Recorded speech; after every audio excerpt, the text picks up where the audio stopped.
Hi friends, welcome to Lalitha channel. తొలి ఏకాదశి రోజు పూజ అండి. నేను ఆ రోజు పోస్ట్ చేద్దామనేసి అనుకుంటేప్పటికీ మనకి బద్ధకం ఎక్కువ కదండి. బద్ధకం వల్ల పోస్ట్ అయితే చేయలేదు. నెక్స్ట్ అలా పోస్ట్ చేద్దాం అనుకుంటే సింహాచలం గిరి ప్రదక్షిణకి వెళ్ళిపోయి లేట్ అయిపోయింది. కాలు నొప్పులు అవి వస్తాయని చెప్పేసి ఈ రోజు అయితే పోస్ట్ చేస్తున్నానండి.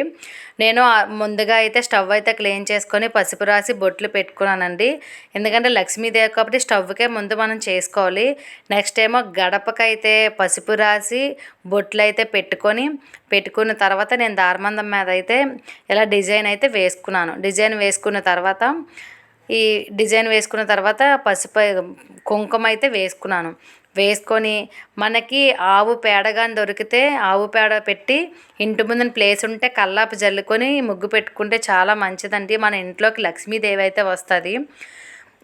మాకు ప్లేస్ లేదని చెప్పేసి ఇంటి ముందుని అందుకే నేను ఇలాగ ఆవు పేడ పెట్టయితే ఇలా అలికేసుకొని ముగ్గు అయితే పెట్టుకున్నానండి. పూర్వం పెద్దవాళ్ళు అయితే ఇలాగే చేసేవారు.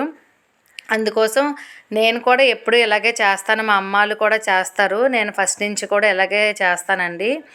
వీడియో నచ్చితే మీ ఫ్రెండ్స్ అండ్ ఫ్యామిలీ మెంబర్కి షేర్ చేయండి. అలాగే వీడియో ఎలా ఉందో కామెంట్ బాక్స్లో కామెంట్ చేయండి. నెక్స్ట్ ఈ సైడ్న దారమందం సైడ్ అటు ఇటును ఇలా డిజైన్ అయితే వేసుకున్నాను. ఈ రెండు వైపులా వేసుకొని ముగ్గు అయితే అయిపోయిందండి.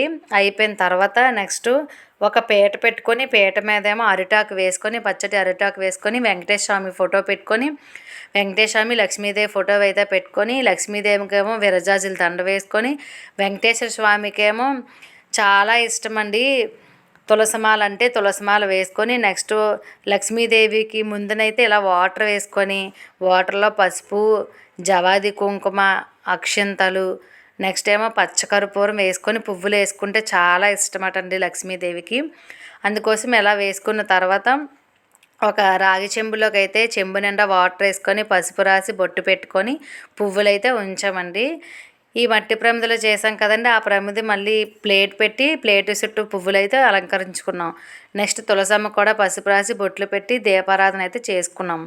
మనకి ఈ సైడ్ మోడల్ అయితే నేను అష్టలక్ష్మి చెంబు అయితే పెడతాను కదండి, అలాగే అష్టలక్ష్మి చెంబు కూడా పెట్టేసుకున్నాను బొట్లు అవి పెట్టుకొని. వెంకటేశ్వర స్వామికి ఇలాగా వరిపిండితో చేసిన ఐటమ్స్ అంటే చాలా ఇష్టమటండి. ఇలా వరిపిండితో ప్రమిదలు చేసి ఆవు నెయ్యితో దీపం పెడితే ఇంకా మంచిదటండి తొలి ఏకాదశి రోజు. అందుకోసం నేను 7 ప్రమిదలు అయితే చేసుకొని ఈ విధంగా పూజ అయితే చేసుకున్నాను.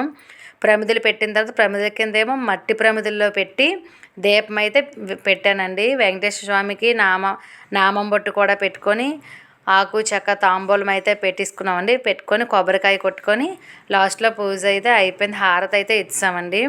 మా పిల్లలైతే చాలా బాగుంది పూజ అని చెప్పేసి చాలా హ్యాపీగా అయితే ఫీల్ అయ్యారండి. మనము దేవుడికి చేసిన పూజ ఊరికనే పోదని పెద్దలు చెప్తారు కదండి. దేవుడి దగ్గర 2 అక్షంతలు ఎంచుకొని మన తలపైన వేసుకోవాలి కొద్దిగా. నాకు తెలిసిన విధంగా చెప్పానండి. ఏమైనా తప్పులుంటే మాకు ఎక్స్ప్లెయిన్ చేయండి, మాకు తెలియాలి కదండి. అలాగే దారమందం దగ్గర దీపం పెట్టాం కదా, 2 అక్షంతలు ఉంచి పూజ అయితే కంప్లీట్ అయితే అయిపోయింది. తొలి ఏకాదశి వెంకటేశ్వర స్వామి పూజ అయితే శ్రీమాత్రేన నమః. ఓకే అండి. తర్వాత దేవుడి దగ్గర లక్ష్మీదేవి దగ్గర ఒక పువ్వు తీసి తలలో అయితే పెట్టుకోవాలి. పూజ అయితే ఈ విధంగా కంప్లీట్ అయిపోయింది. Bye friends.